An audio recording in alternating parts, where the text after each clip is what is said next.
ஒரு மரம் 300 காய்க்கணும்னு சொன்னா 40-45 வயசு மரத்திலிருந்து குறும்பைகள் உதிரவே கூடாது. இதுல ஊடு பயிர் என்னென்ன போடலாம்? இந்த தென்னை இது இன்னும் நல்லா காய்க்கணும். தென்னை மரம் இந்த சின்ன கண்ணுங்கள்லாம் வேகமா வளரணும், விரைவில் காய்க்கு வரணும். என்ன குறைவா இருக்கு, தென்னைக்கு என்ன ஊட்டச்சத்து போடணும், தண்ணி வளம் எல்லாம் சரியா இருக்கா, இதுல ஊடு பயிர் எந்த பயிர் வச்சா இந்த மண்ணுக்கு இந்த தண்ணிக்கு இந்த கிளைமேட்டுக்கு நல்லா வரும். அத ஒரு இராணுவ தொழிலிருந்து ஓய்வு பெற்றாலும் இராணுவத்திற்கு ஓய்வு கொடுப்பாங்க, விவசாயிகளுக்கு ஓய்வும் கிடையாது. சிறந்த விவசாயம் நம்ம இந்த வீடியோவில் அறிமுகப்படுத்துறோம். உயர்திரு மிஸ்டர் தாமோதரன் சாரை அறிமுகப்படுத்துவதற்கு முன்பாக மிஸ்டர் சுந்தர பாண்டி. அப்படிதான் வாங்க தம்பி. தென்னை மரத்தை எல்லாம் பார்க்கும்போது நல்லா காய்க்கணும். உங்க வீடியோ பார்த்தேன். ஒரு மரம் 200 150 200 காய்க்கணும்னு சொன்னேன். ஆனா நம்ம மரத்துல ஒரு மரத்துக்கு 50 60 ஒரு மரம் காய்க்குது, ஒரு மரம் கம்மியா இருக்கு. எல்லாம் ஒரே மாதிரி காய்க்கணும். இதுவும் சீக்கிரமா காய்ப்பு வரணும். இந்த கண்ணு மரம் அதுக்கெல்லாம் 5 வருஷம் இருக்குமா? 4-5 வருஷம். அதுக்காக தான் இதுல ஊடு பயிர் என்ன போடலாம், இதுக்கான இயற்கை முறையில பண்ணணும். அதுக்கான வழிமுறைகள், உங்களோட வழிகாட்டுதல் வேணும்னா உங்களுக்கு பசுமை பூமியினுடைய யூடியூப் சேனலை பார்த்து இன்னைக்கு நம்ம தோட்டத்துக்கு கலாய்வு செய்வதற்காக பசுமை பூமி இன்னைக்கு நம்ம வந்திருக்கிறோம். இப்ப உங்களுக்கு முன்னாடி தென்னை மரம் ஏறக்குறைய 45 வருடங்கள் பெரிய மரங்கள் ஆகிவிட்டது. 5 வருடங்களுக்கு 2 வருடங்கள் 1 வருட கண்டுகள் மாதிரி தென்னங்கண்டுகளையும் நடவு செய்திருக்கீங்க. இடைவெளி ஓரளவு கரெக்டா தான் போட்டிருக்கீங்க. இப்ப என்னென்ன விஷயத்திற்காக பசுமை பூமியை நம்ம இந்த தோட்டத்துக்கு கலாய்வு செய்ய வர சொல்லி இருக்கீங்க? இதுல ஊடு பயிர் என்னென்ன போடலாம், இந்த தென்னை இது இன்னும் நல்லா காய்க்கணும். தென்னை மரம் இந்த சின்ன கண்ணுங்கள்லாம் வேகமா வளரணும், விரைவில் காய்க்கு வரணும். நீங்க சொல்ற அந்த 200 150 வருஷத்துக்கு வரணும். இதுல மண் வளம் பார்த்துட்டு என்ன குறைவா இருக்கு, தென்னைக்கு என்ன ஊட்டச்சத்து போடணும், தண்ணி வளம் எல்லாம் சரியா இருக்கா, இதுல ஊடு பயிர் எந்த பயிர் வச்சா இந்த மண்ணுக்கு இந்த தண்ணிக்கு இந்த கிளைமேட்டுக்கு நல்லா வரும், அதெல்லாம் தெரியும். தென்னை மரம் மரப்பயிர் காடு மாதிரி தான் இருக்கணுமே தவிர தோட்டத்தை உழுது இதே மாதிரி நீங்க சுத்தப்படுத்த கூடாது. ஏன்னா காடு மாதிரி இருந்தா மண்ணு சீக்கிரம் காயாது. ஏன்னா இது வறட்சி பூமி. அதிக 40-44 டிகிரி செல்சியஸ் வரைக்கும் டெம்பரேச்சர் வருகின்ற ஏரியாவில தான் உங்களுடைய தோட்டம் இருக்கு. அப்போ முடிஞ்ச அளவு மழை காலத்துக்கு முன்பாக ஐயா சொன்ன மாதிரி மார்கழி மாதம் தேவையில்லாம உழவு கண்டிப்பாக உழுகக்கூடாது. அப்படி இருந்தாதான் தென்னை மரம் 200 300 கூட காய்க்கும். இப்ப இந்த வட்டப்பாத்தி எடுத்திருக்கீங்களா? இந்த வட்டப்பாத்தி யாரை பார்த்து எடுத்தீங்க? பசுமை பூமி யூடியூப் சேனல்ல பார்த்து. உண்மையிலே ஐயா அருமையா வட்டப்பாத்தினா தெளிவா எடுத்து வச்சிருக்கீங்க. தூருக்கு மண் அணைச்சிருக்கீங்க.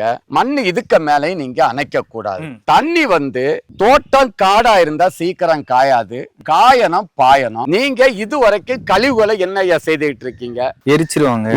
அதெல்லாம் பண்ணி ஒரு மரம் 300 காய்க்கணும்னு சொன்னா தயவு செய்து கழிவுகளை உரமா மாத்து. நீங்க கழிவுகளை உரமா மாத்தினாதான் இந்த குறும்பைகள் இத மாதிரி உதிராது.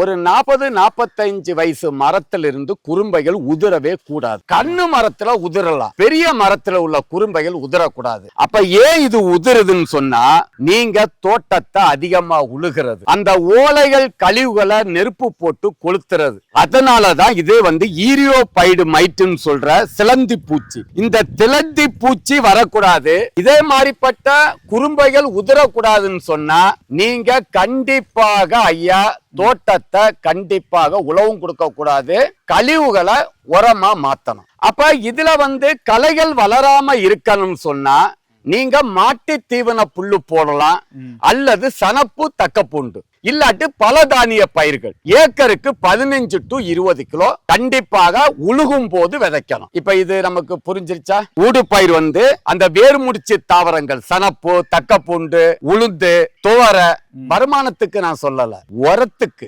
அந்த தலைச்சத்து நைட்ரஜன் கம்மியா இருக்குன்னா அந்த நைட்ரஜனை சரிப்படுத்துறதுக்கு தான் அத மாதிரி உள்ளதா போட்டுருங்க. சரியா? அடுத்து இதுல ஊடு பயிர் இப்ப நீங்க கேட்டிருக்கீங்க. நிரந்தர ஊடு பயிர் தென்னைக்கு இடையில உங்களுக்கு தண்ணி அதிகமா இருக்கிறதுனால பாக்கு போடலாம். அடுத்து பாக்கு எப்படி போடணும்னு சொன்னா, தென்னை மரத்துக்கு இடையில 7 அடிக்கு 1 தென்னை மரத்தை ஒட்டி மிளகு வைங்க, கரிமுண்டா பன்னீர் வச்சிருங்க, கோகோ போடலாம், சப்போட்டா ஊடு பயிர் போடலாம், சாத்துக்குடி ஊடு பயிர் போடலாம், எலுமிச்சா போடலாம்.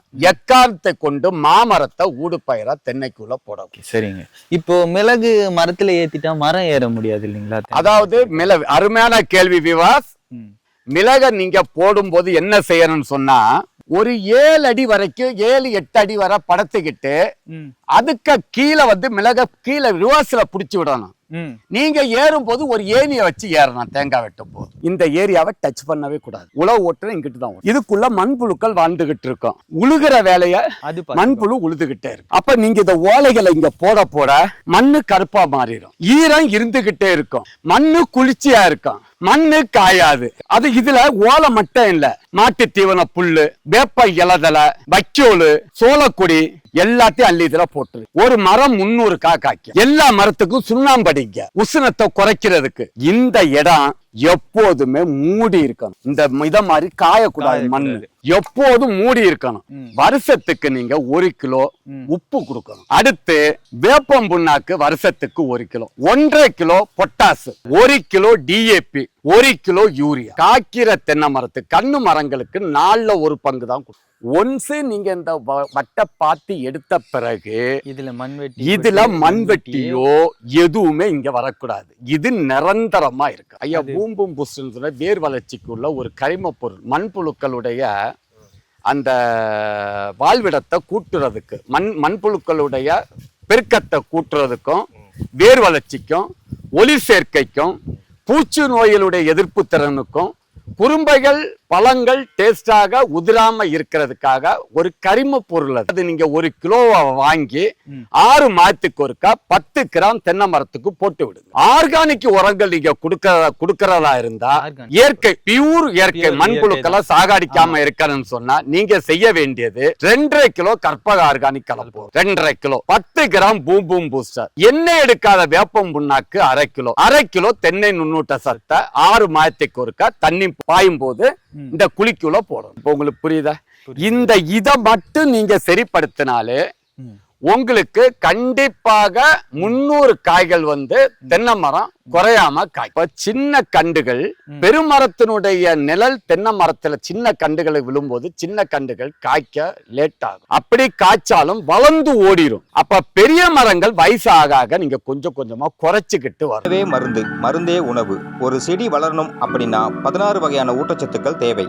அவை என்னவென்றால் நுண்ணூட்டச்சத்துக்கள், பேரூட்டச்சத்துக்கள், கனிம ஊட்டச்சத்துக்கள், வளர்ச்சி ஊக்கிகள் போன்றவை ஆகும். இவை எல்லாம் உள்ளடக்கியதே நமது பசுமை பூமியின் கற்பக ஆர்கானிக் கலப்பு உரம். இதில் எலும்பு மச்சை, மீன் உரம், வேப்பம் புண்ணாக்கு, கடலை புண்ணாக்கு, கடல் பாசி, humic acid, fulvic acid, bio potash, கோடியேறு, அக்ரிலைம், ஆமணக்கு புண்ணாக்கு, இயற்கை முறையில் பேரூட்டச்சத்துக்கள், 2ஆம் நிலை சத்துக்கள், பயிர் வளர்ச்சி ஊக்கிகள், அஸ்கார்பிக் ஆசிட், அமினோ அமிலம், தாதுப்புக்கள் போன்ற ஆர்கானிக் சத்துக்களை மட்டுமே உள்ளடக்கியது.